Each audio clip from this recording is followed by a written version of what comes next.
سلام و درود بر همتون. امیدوارم خوب باشین و زندگی ها به کامتون باشه.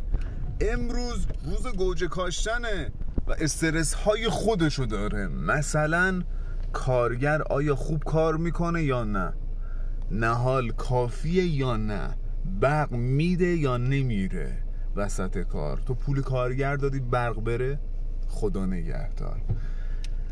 و الانم میخوام برم نهالا رو بکارم، توی صندوق گوجه بذارم، بفرستیم سر زمین. الان نگیم بیاین بگین چرا اینقدر کفشا داغونه. الان نشون میدم دلیلش چیه. هر جایی یه جوری کشاورزی میکنن و اختلاف دارن. مطمئنن هیچ کسی نمیتونه بگه من بهتر کشاورزی میکنم یا این فرمی فقط کشاورزی میکنم. فرم های مختلفی داره ولی ما اینو میکنیم.